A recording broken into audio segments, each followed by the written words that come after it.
Amanda, je crois que tu as fait de la peine à Vision. Vous m'avez enfermé dans ma chambre.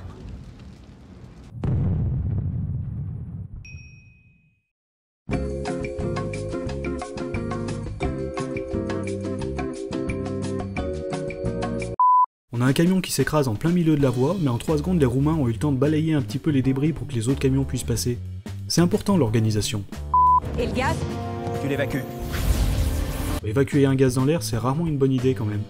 Les méchants balancent un gaz toxique qui tue tous ceux qui ne portent pas de masque. Captain America n'a pas besoin de masque. C'est le masque qui a besoin. Non, c'est le... Bon, enfin, peu importe. Ce truc n'obéit pas du tout aux lois de la physique. Bon, écoute. Ouais, je suis assez d'accord. Tu peux me faire passer un seau que je puisse vomir? Quelqu'un peut m'expliquer pourquoi il y a 2 mecs en train de jouer à Candy Crush dans le camion pendant que les autres se font tabasser? Ça va péter. Oui, bah c'est qu'une grenade, hein. Ça pique un peu, mais bon. D'ailleurs, c'est une grenade à minuterie. Ce qui est assez drôle quand on sait comment fonctionne une grenade. Tu nous retrouves où? Je vous retrouve pas. Bah au moins comme ça on sait comment le combat va se terminer.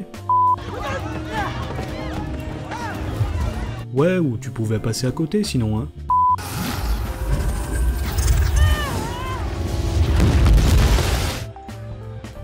Ah, les Avengers ont une conscience. Quand ils tuent des gens, ils sont tristes. Enfin, parce que c'est le but du film surtout.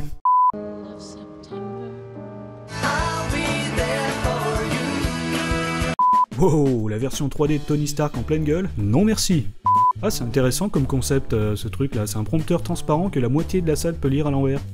Vous montez? Non, je suis exactement où je veux être. Ce qui suppose qu'elle savait que Tony allait être ici, à ce moment précis. Intéressant. Elle aurait attendu combien de temps devant l'ascenseur s'il avait pris une autre sortie? Il s'appelait Charles Spencer. Vous l'avez tué. Oui, oh bah il serait mort de toute façon a priori.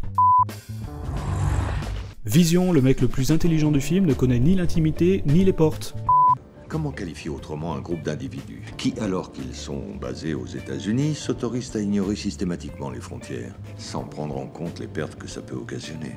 C'est sûr que lancer un missile nucléaire sur une ville alors que les Avengers font de leur mieux pour buter des aliens, c'était une belle idée. Ah, c'est censé être une vidéo amateur ça? Ah, je vous conseille d'embaucher le type qui a filmé, il a du talent. On devrait peut-être le rappeler qu'en Sokovie, ils ont risqué leur vie pour sauver le plus d'habitants possible, et accessoirement sauver l'humanité. Et si nous prenons une décision qui ne vous convient pas? Alors vous serez à la retraite. À la retraite de quoi? Il travaille pas encore pour le gouvernement, donc il peut faire exactement la même chose que maintenant. Le mec, visiblement enfermé dans sa maison pour une bonne raison, décide d'ouvrir la porte à un mec sorti de nulle part qui a embouti sa bagnole parfaitement garée dans l'allée. C'est crédible. Si vous posez un téléphone n'importe comment, vous pouvez quand même lancer un hologramme parfaitement vertical. Mais pour moi, elle était tante Peggy. Tout le monde est habillé en noir, mais il y a ce type qui a décidé de se la péter un peu. J'ai toujours pensé qu'à 2, on a de meilleurs résultats qu'à une centaine. Sauf s'il s'agit de déplacer un piano. C'était l'intervention de merde de l'année. Un camion de presse garé juste devant l'entrée qui a pas été fouillé avant le début de la conférence, c'est crédible. J'ai un peu de mal à comprendre à quel point ils sont résistants les mecs. Une chute de 3 étages apparemment c'est pas grand chose. Ils peuvent aussi courir plus vite qu'une voiture.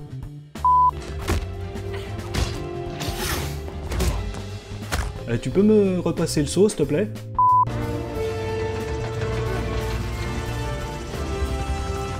Bon, c'est vrai que cette scène est plutôt cool. Les 10 secondes qui ont précédé, un peu moins. Le mec pèse pas 40 tonnes non plus. Parce que je ne suis pas le seul soldat de l'hiver.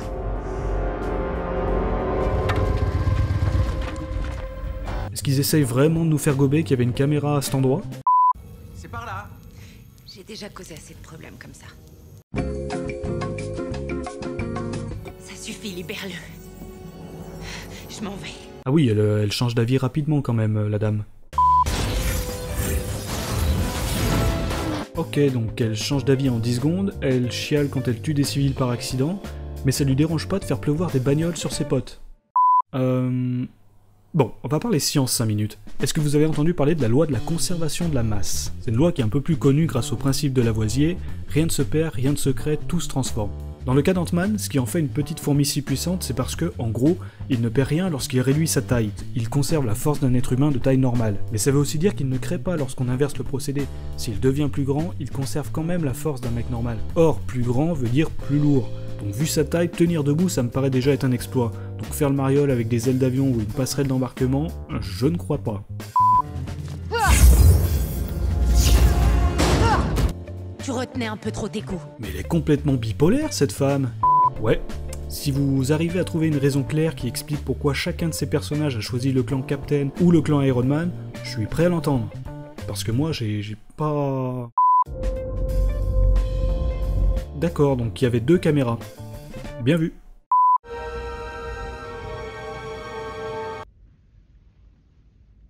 Je suis pas spécialiste en bunker, mais je vois pas l'intérêt de construire des passerelles qui a priori ne sont pas reliées entre elles et où il y a surtout aucune porte qui permet d'y accéder.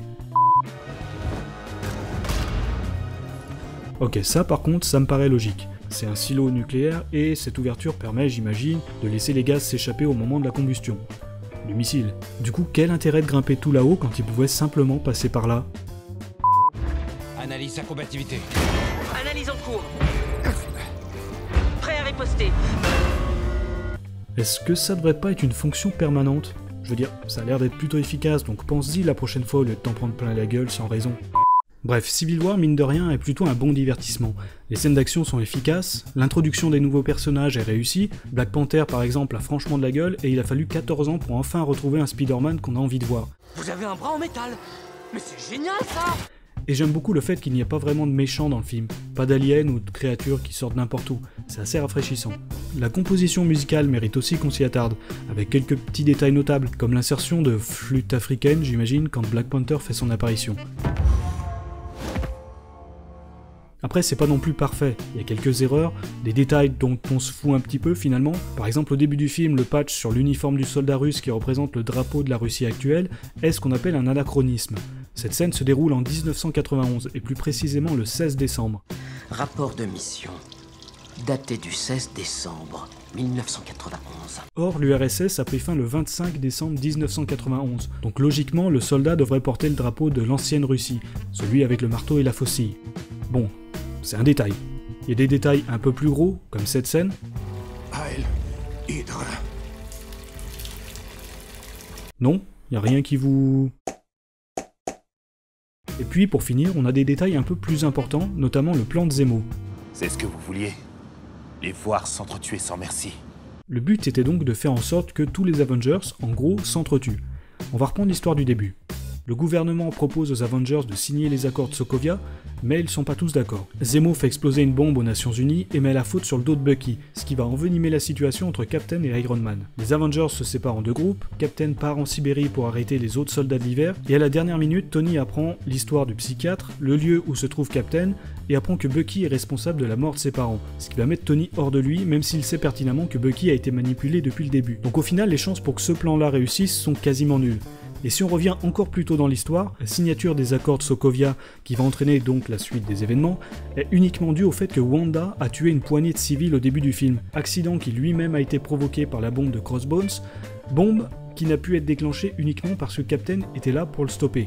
C'est quand même balèze de monter un plan machiavélique à partir d'événements qu'on peut absolument pas prévoir. C'est fort. Non, c'est bien, j'aime bien.